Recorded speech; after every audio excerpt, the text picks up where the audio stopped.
Pour moi, la grande question aujourd'hui, c'est comment on peut donner l'espérance aux jeunes.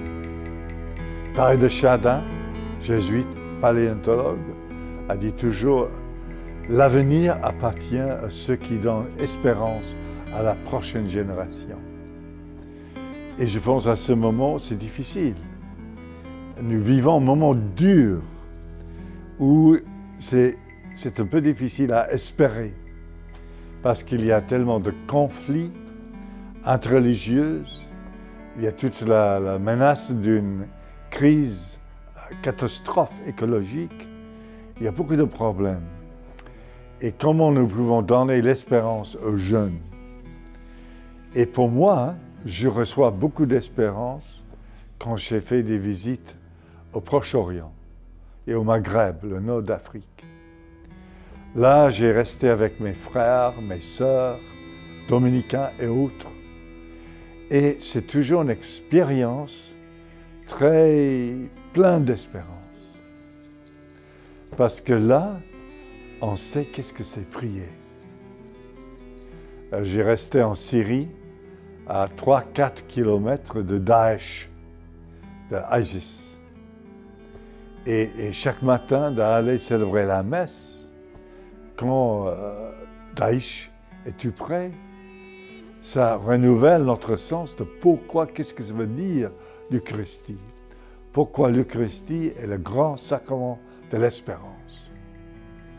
Parce que Jésus a célébré l'Eucharistie face à sa mort, face à la trahison de Judas, face à Pierre qui va le nier, face à la souffrance, à le dispersement de toute la communauté.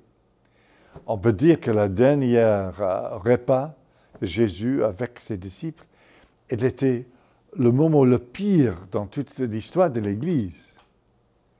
Mais c'était à ce moment-là, ce moment dur, difficile, quand il n'y avait pas d'espérance, que Jésus a fait quelque chose d'extraordinaire, plein d'espérance.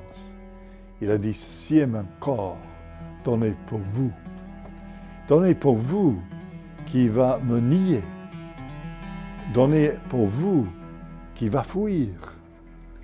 Et pour cette raison, chaque dimanche, quand nous avons une réunion de l'Église, nous avons ce souvenir du moment pire. Et c'est notre sacrement d'espérance. J'ai appris ça en Syrie, j'ai appris ça en Irak. Peut-être la première fois, c'était à Rwanda, pendant le génocide. Et c'est-à-dire que nous, les chrétiens, nous n'avons aucune raison d'avoir peur des crises. Des crises, c'est avec des crises que nous pouvons maturer. Chaque homme, chaque femme devient mûr à cause du passage des crises, de la naissance. C'est la première grande crise de chaque personne. De la, comme on dit ça en français, la puberté. On quitte la maison de son mère, son père, sa mère. Et finalement, la grande crise de la mort. C'est-à-dire que pour nous, des êtres humains, devenus mûrs implique passer par les crises. Les crises sont les moments fructueux, les moments fertiles. Et si nous avons aussi, dans notre monde, et même dans l'Église, nous passons par un moment de crise, il peut être fertile pour nous aussi.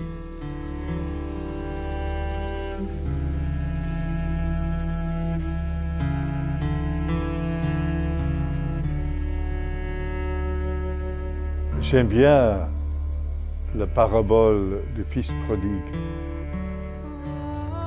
Il a fait une grande erreur. Il est parti avec la moitié de l'argent de la famille.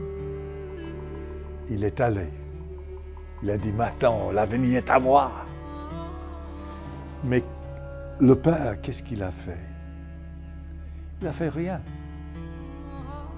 Il a attendu.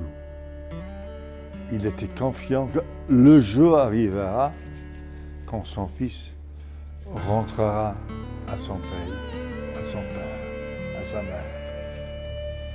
Et je pense qu'il faut avoir beaucoup de patience. Si on a confiance dans les jeunes, on a patience. Il faut leur donner la liberté de faire des erreurs.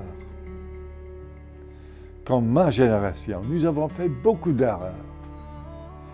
Et la génération antérieure a eu confiance en nous. Et on fait des grosses erreurs. Et après, le moment arrive, on est prêt à rentrer. De rentrer à soi. Sur la patience, c'est très important. Saint Dominique a toujours eu patience et confiance dans les jeunes. Il a envoyé des novices à prêcher. Et les autres prêtres, les autres ordres disent « Oh, c'est bête! Les jeunes novices, ils vont tomber amoureux des femmes. Ils vont quitter l'ordre. » Et Saint Dominique, non, j'ai confiance. Vous allez emprisonner vos jeunes. Ils vont échapper. Je donnerai liberté à mes jeunes. Ils vont revenir. Et je pense que c'est très important. Je n'ai pas besoin des jeunes de faire ce que j'ai fait. Je n'ai pas besoin des jeunes d'être comme moi. Nous avons besoin des jeunes qui feront des choses que je ne peux pas imaginer. Et d'être des gens que je ne peux être moi-même. Et ils ne sont pas là pour prendre nos places. On peut faire autre chose. Et peut-être je ne vais pas comprendre pourquoi. Mais c'est OK. Si on a confiance dans le Seigneur, tout ira bien.